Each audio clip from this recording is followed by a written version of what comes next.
你好，欢迎收听第3期 Simple Stories in Chinese. 我是 Mabel. Today's story is about 3 bears who are living in the forest.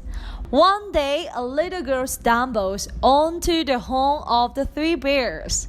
Yes, today's story is one of the stories you might already know. 3 bears. 3只熊. It's a cute story I liked when I was little, and it's also one of my little brother, 我的弟弟's favorites. The story teaches us that we should respect other people's space and privacy, and we should be more open and we make mistakes and learn to admit our faults. In this podcast, as usual, we will learn some verbs, adjectives, and conjunctions. Now, let's start. Important vocabulary in this story includes 森林 forest, 粥 porridge, 锅 pot or a part of as a measure word, 但是 but, 烫 scalding as an adjective or scald as a verb, 咸 salty, 甜 sweet, 尝 to taste, 决定 to decide as a verb or decision as a noun, 散步 to take a walk, 发现 to find, to discover, 进去 go in, 收拾 to tidy or to clean up, 道歉 to apologize, 原谅 to forgive, 一片狼藉 It's a Chinese idiom, means a mess. 很久以前，在森林里有一个漂亮的房子，里面住着3只熊，有熊爸爸、熊妈妈和熊宝宝。A long time ago, there was a beautiful house, 漂亮的房子 in the forest, 森林。3 bears were living there. A father bear, 熊爸爸 a mother bear, 熊妈妈 and a baby bear, 熊宝宝。只 is a measure word for most animals and more. I talk about it in my other video and I will link it in the corner. But we want to talk about 者. The structure will be verb with 者. The main idea here is that the action won't just happen and stop immediately. It will continue for a while, but not all the verbs can be used with 者. Sometimes it's similar to verb in English. So you might ask, so what's the difference between 在 and 者? Don't worry. Generally, you use 在 for actions in progress, like doing something at the moment. And you will use 者 to talk about a continuous state, a state resulting from an action, and for verbs where you are not really doing the action, like sitting, lying, listening. For example, 我在看电视 I'm watching TV at the moment and might end the action anytime. 我喜欢看着你 I like to watch you. The action to watch will continue for a while. And you can also use 者 for 2 connecting actions, but 在 cannot. And the structure will be verb 1 with a 者 with a verb 2. This pattern is used when you want to use one verb to describe how other action is performed. For example, 我喜欢坐着看书 I like to read sitting down. Still confused? Don't worry. The more you experience sentences in Chinese, the more you will get a feel for how to use it. Wow, that was a long explanation and you might already forget the first part of the story. But don't worry, you can always go back and listen again. 一天上午，熊妈妈煮了一锅粥，她她把粥盛到3个碗里，大碗是熊爸爸的，中碗是熊妈妈的，小碗是熊宝宝的。但是因为粥太烫了，所以他们决定先去森林里散步，再回来吃早餐。One morning, Mother Bear cooked a pot of porridge, 一锅粥, and she put the porridge into 3 bowls. The big bowl, 大碗, belongs to Daddy Bear. The middle bowl, 中碗, belongs to Mama Bear. And the small bowl, 小碗, belongs to Baby Bear. But, 但是because the porridge was extremely scalding hot, 太烫了, they decided first to go for a walk, 散步, in the forest, and then come back to eat breakfast.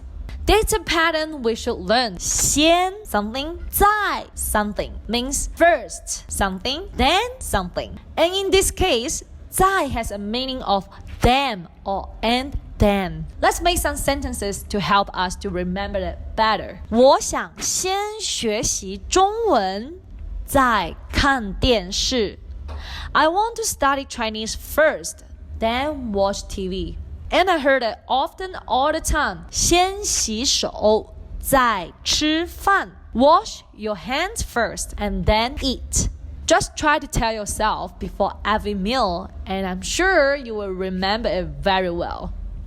这一天，一个调皮的金发女孩在森林里玩，然后她发现了3只熊的房子。金发女孩来到3只熊的家，发现门是开着的，于是她走了进去。On this day, a naughty, 调皮的 blonde-haired girl, 金发女孩 was playing in the forest when she发现了 the 3 bears' house. The blonde-haired girl came to the house of the 3 bears and found the door was opened. 门是开着的。So, 于是 she went in. Now we are going to talk about a conjunction. 于是 It's used to express a continuation between 2 events. The second event is the direct result of the first event. For example here, 他发现门是开着的，于是他走了进去。The door was opened, then causing the result that she went into the house. You will often hear 于是 used in storytelling, just like what we are doing here. And 于是 can only be used to talk about the past. So not surprised, 了 is often used in the same sentence. 于是他走了进去。他看见了桌子上的3碗粥，咕噜噜，他肚子在叫，所以他尝了大碗的粥。哎呀，太烫了！然后他又尝了中碗的粥，太咸了，不好吃。最后他尝了小碗的粥，哇哦，这碗粥是甜的，太好吃了。然后他喝完了熊宝宝的粥，可怜的熊宝宝。She saw 3 bowls of porridge on the table. Gururu. Her stomach was calling, the way of saying the stomach is growling. So she tasted, 尝了 the porridge from the big bowl. Oops, it was extremely scalding hot. 太烫了。Then she tasted the porridge from the middle bowl. It was extremely salty. 太咸了 and not tasty. 不好吃。Finally, 最后 she tasted the porridge of the small bowl.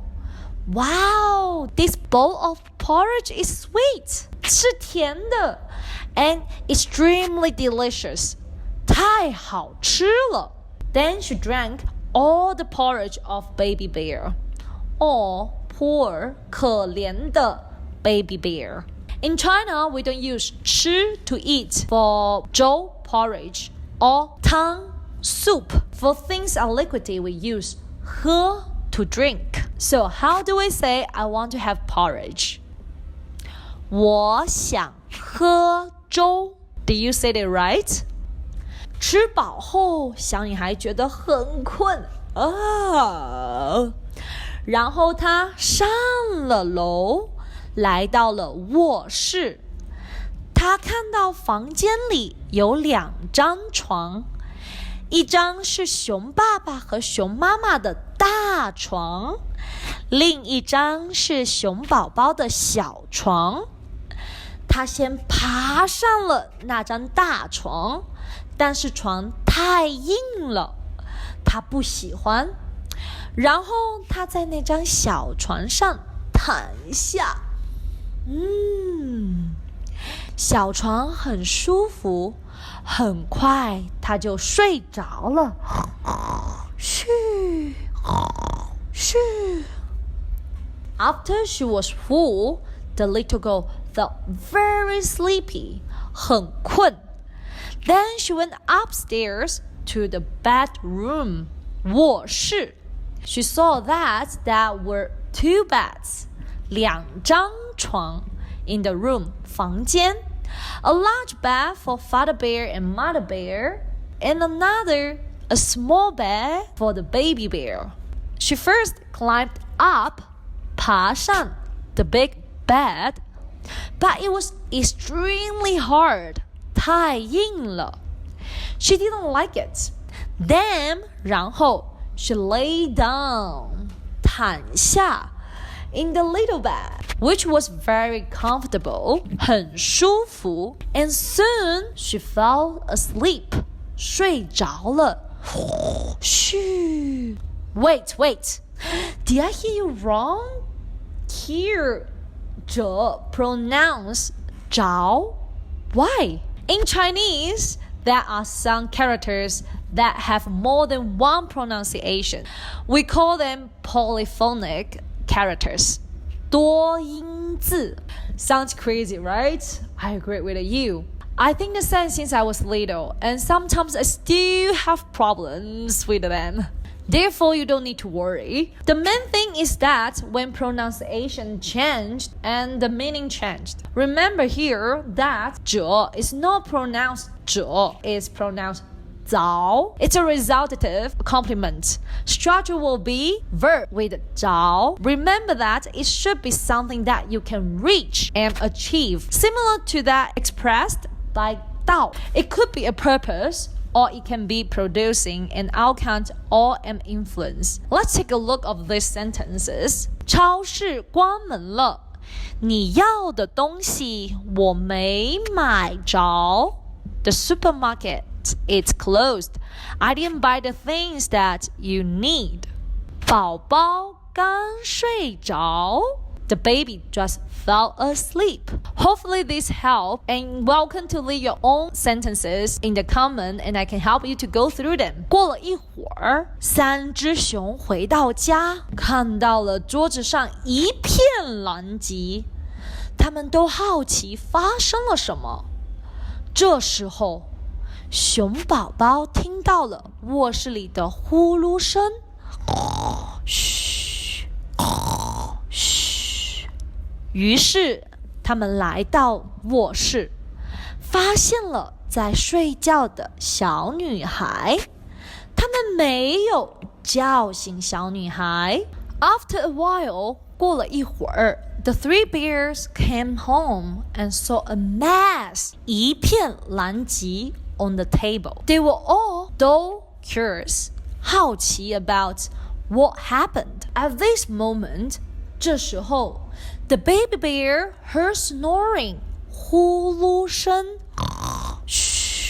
in the bedroom. 于是 they came to the bedroom and found the little girl sleeping. They didn't wake up, 没有叫醒 the little girl. 又过了一会儿，小女孩醒了，下了楼，看到在收拾的3只熊，他觉得很不好意思，于是他向3只熊道了歉。3只熊原谅了小女孩。After another while, the little girl woke up, went downstairs 下了楼 and saw the 3 bears were cleaning up 在收拾。She felt very embarrassed 不好意思 So she apologized 道歉 to the 3 bears. The 3 bears forgave 原谅了 the little girl.